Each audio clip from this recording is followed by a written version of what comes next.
a long way from Durango, like tens of miles away.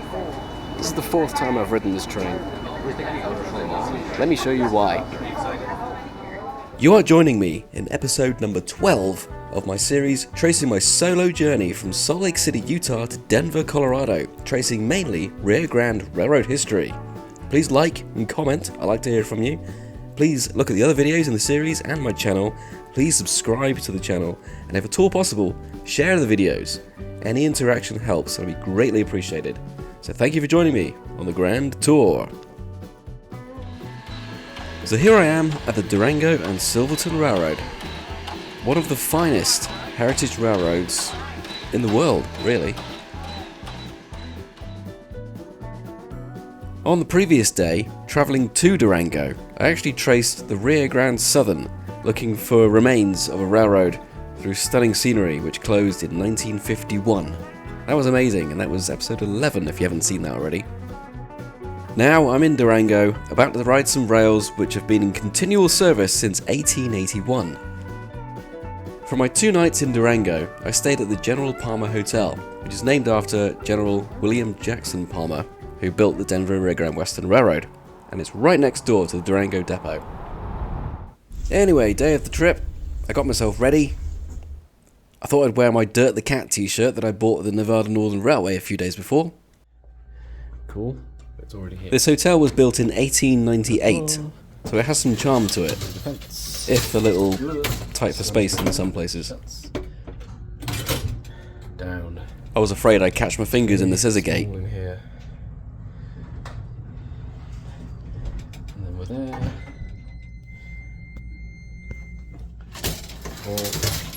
Started.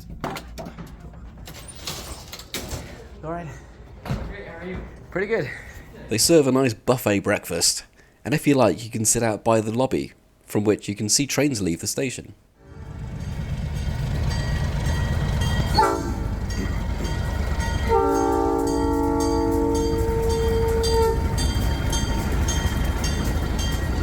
Here's the first train of the day just leaving.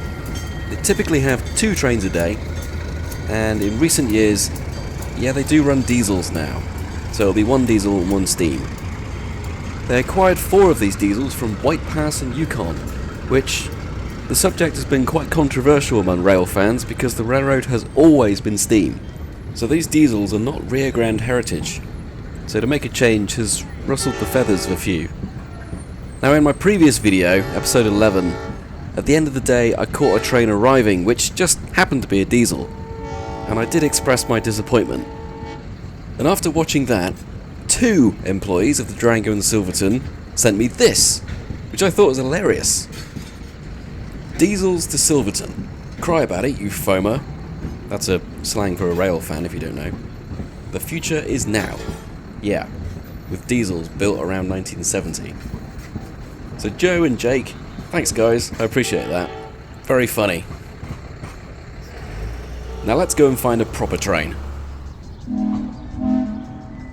Now there was anticipation as to which engine would be taking me today. That deep whistle you just heard suggested number 493, a K37 type which I haven't ridden behind before. But then, this whistle kept me guessing.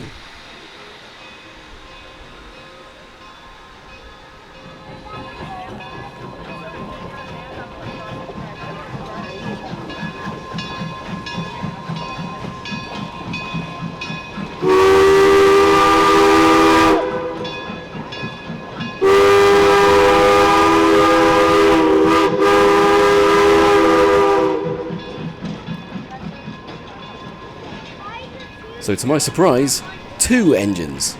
I was not expecting a double header. But up the front we've got K36 type 482, which I've been behind quite a few K36s on my visits. The 482 took me on my first trip back in 1998. And then we've got K28 type 476, which I haven't been behind before. So yeah, this is cool.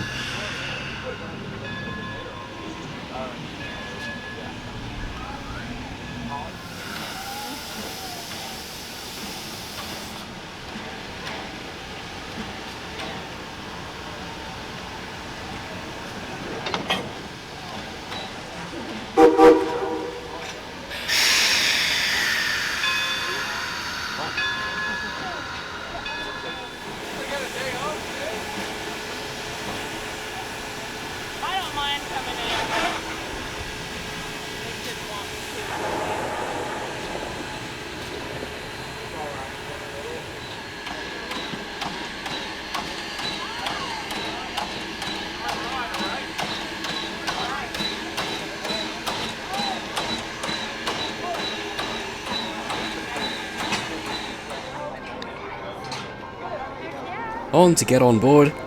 I had my ticket already, it was emailed to me, so no need to pick up anything from the office. And when you book your ticket, you choose your seat. So I chose to go in the open car. Here you do get the best views, but you are open to the elements. But I thought, July, it's going to be pretty safe.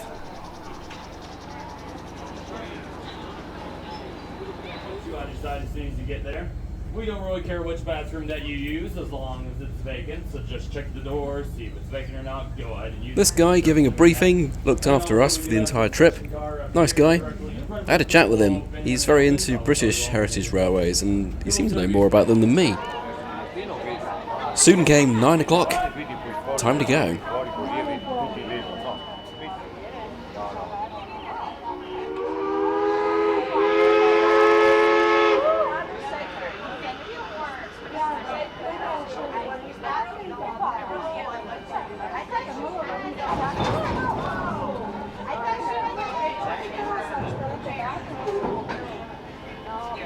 Facciamo la partenza, faccio la partenza. E vuoi? Ale, guarda, guarda, guarda, guarda che bello.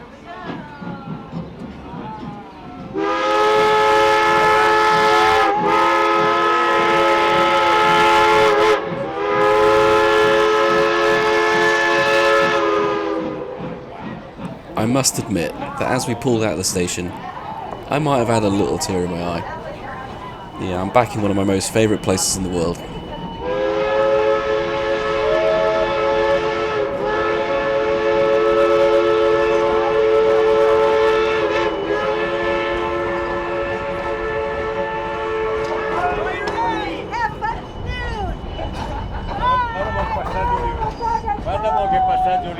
Now, soon out of the station, we passed the Strata Hotel. After the town of Durango was founded by the Denver Rio Grande Railroad in 1880, the Strata Hotel, built in 1887, played a vital role in establishing the town and drawing interest from people from all around. It has an interesting history. I actually stayed at the Strata with two friends back in 2016. That video, along with our trip on Durango and Silverton, will probably emerge at some point. Pretty much whatever, just half trips come out. Right out of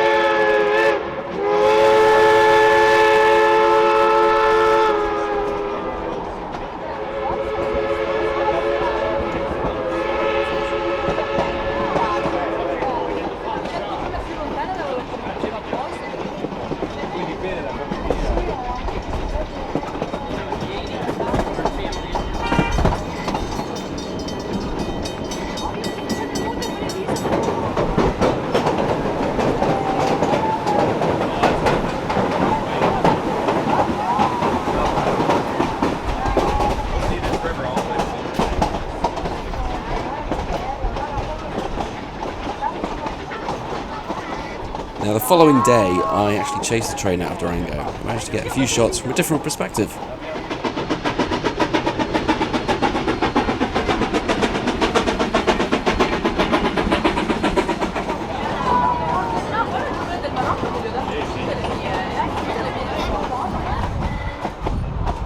On leaving Durango, we're now following the Animas River all the way to Silverton, which will take near 3.5 hours.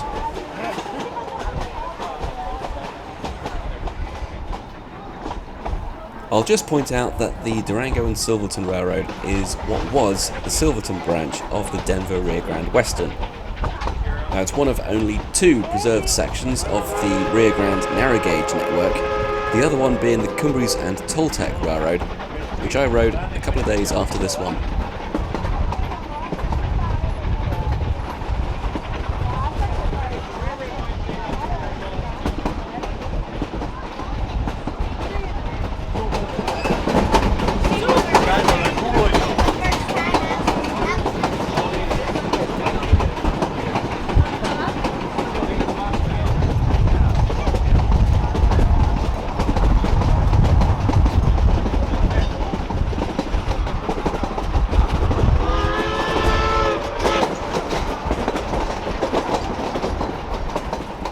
We run alongside Highway 550, which is almost dead straight for about 20 minutes.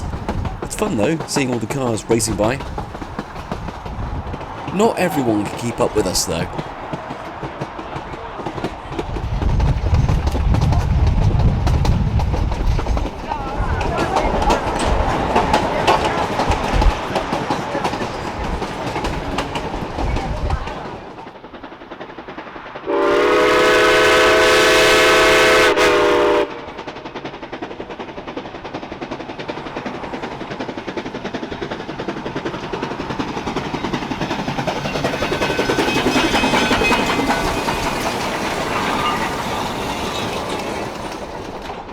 Eventually we come to Hermosa, where we cross the highway and start working our way up into the hills.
Qua. Hai visto ieri che nella cartina metteva che si poteva vedere fino a 150 figlia e c'è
Once we've passed the picturesque Shalona Lake, we head into Rockwood, where we stop for a little while.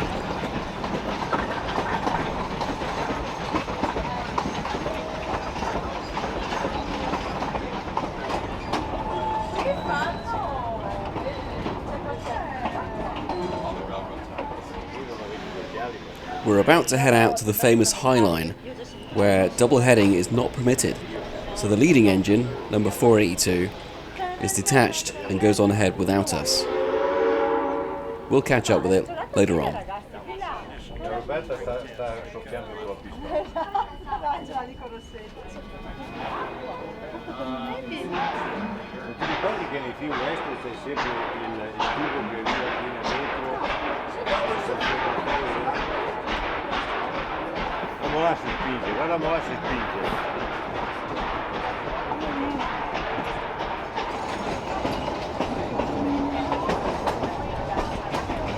Non si possono mica permettere di rimanere, guarda che bello che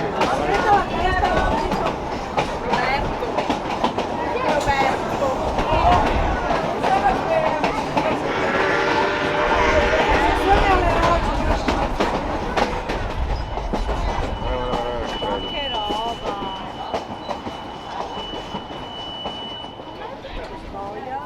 Ecco che Franco aveva ragione.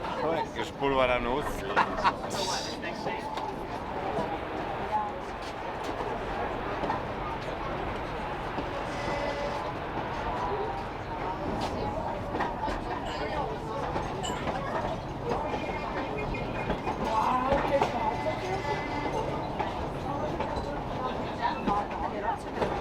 Vedi dove? Guarda qui come si è messa. Guarda che roba.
As the locomotive passes over High Bridge, they usually take the opportunity to do a boiler blowdown at this point, which clears out impurities from the boiler.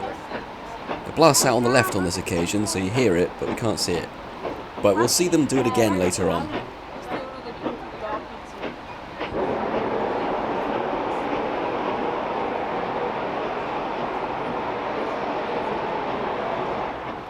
Piano qua perché altrimenti faranno il ponte. Sì, Franco, hai capito.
Here we're slowing in to stop at Tank Creek, appropriately named as there's a water tank. Also, engine 482 is sat here waiting for us, so as we take on water, 482 rejoins the train, and we continue to Silverton as a doubleheader.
Little stop at Needleton to take on water. We see the original Needleton tank, which is no longer in use. Just round the corner is a tank off of a tank car, similar to the one at Tank Creek.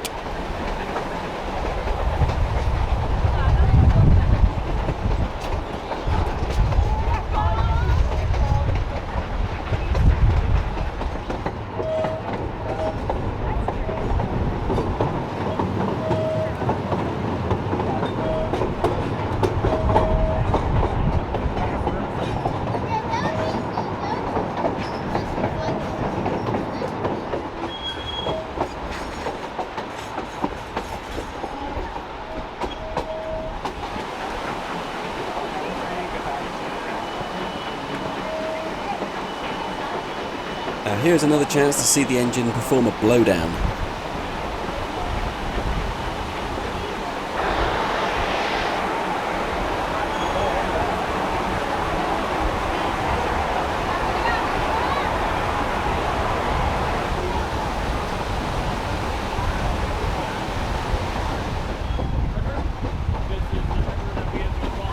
And finally, the canyon opens out and we approach Silverton.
As we approach Silverton, on the left you'll see the Durango Railroad Historical Society.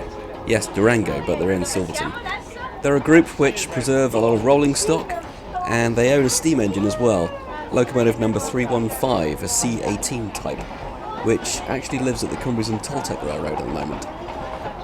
And then you see the original Silverton station building.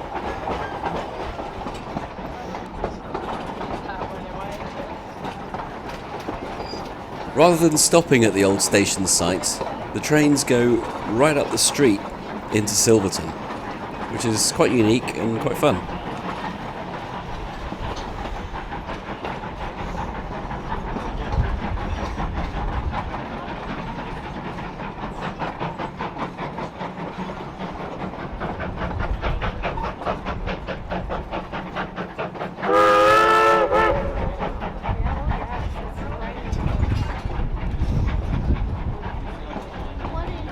Silverton is a little town with a very old historic feel to it, and we have 2 hours to enjoy here.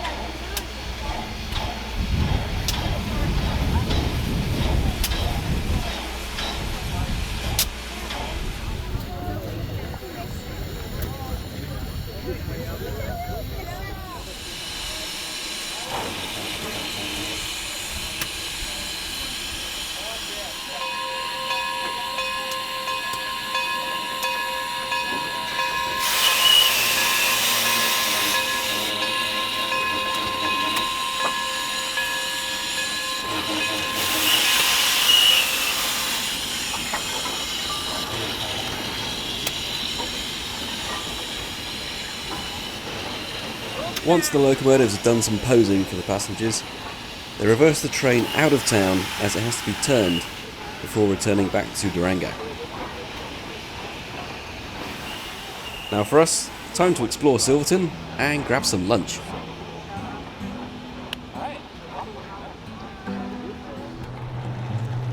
Silverton's a nice town just to walk around. It's quiet, it's characterful and set in lovely scenery.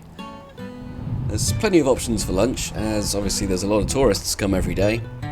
I remembered high noon hamburgers from a previous visit. This time I decided to go to Shady Lady Saloon, as I just remembered the name from the first time I visited, a long time ago. Inside it's very nice and homely. The staff dress in the sort of bordello style that the place is themed after. I can't remember what I had exactly, but it seems like a sausage sandwich with some fries and a nice beer. Staff were very friendly and chatty too, and I enjoyed it there. Well, I've just had lunch in the Shady Lady Saloon, which is a bit like going to your grandma's house with like old wallpaper and faded paintings and stuff like that, but it's nice. Staff are very friendly and happy too, so that was cool.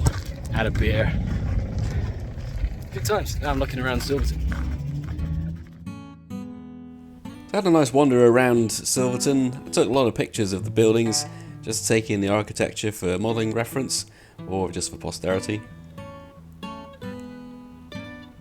must say I was very cautious using these toilets. So the trains came back. The diesel train had to leave first. I didn't film that. But once it had gone, I went to look at the engine again. Just one engine this time, taking us back, as it's downhill to Durango. No need for double header. I had a chat with the fireman, then got on board. The other way around. Oh, so not a lot of steam, huh? No, enough to keep the pressure going. Oh, bummer. Okay.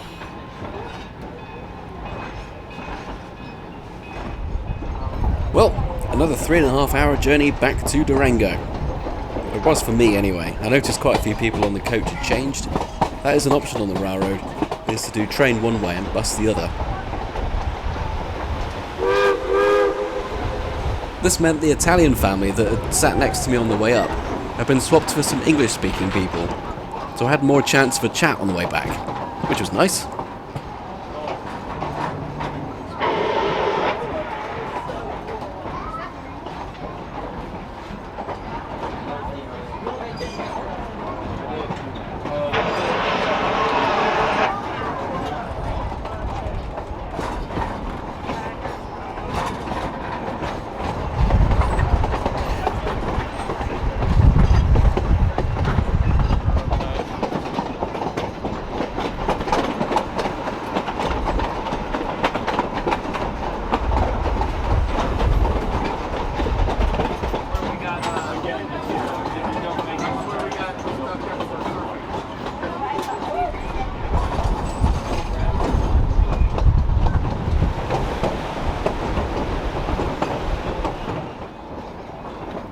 And we're back at Durango. It seemed quicker on the way back. Did you hear that little girl? We've been on the train all day. Yep. Matt, let's go. This door the next one. Right next is to go up to the locomotive end, cross in front of the train, and go over to the museum. It's only open for about an hour after the train arrives, I think. But first, let's just watch them take the train away.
Good night, 482.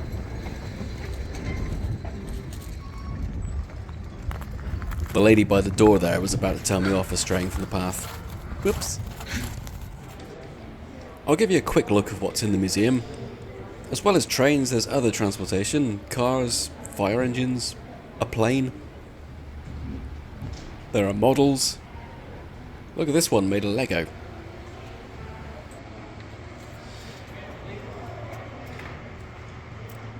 AccuCraft. Now these are just the sort of models that I collect, have quite a few of, and have videos about on my channel, if you haven't seen those already. AMS.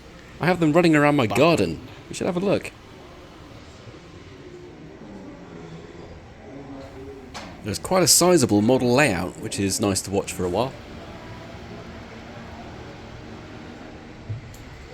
Here is what was General Jackson Palmer's own private car. It's rather luxurious. I think very rarely they do actually get it out on special occasions. There is a K-36 to see, which for some reason is loaded with someone's bags.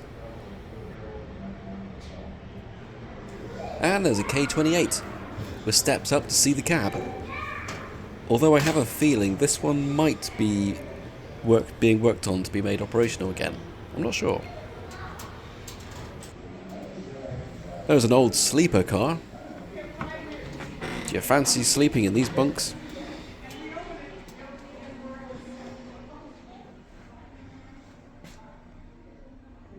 And there's a caboose. Who doesn't love cabooses? And there's lots of other stuff to see in the museum. I must say the museum closed really before I'd seen everything. It was a little bit rushed going around. But there's loads. Anyway, I hope you enjoyed riding with me on one of the two best heritage railroads there are. The other one being the Cumbres and Toltec, which I ride a few days later. So please look into subscribing and comment and like and all that sort of stuff. It's all great. And I'll see you soon for more train stuff. Well, that was nice, wasn't it?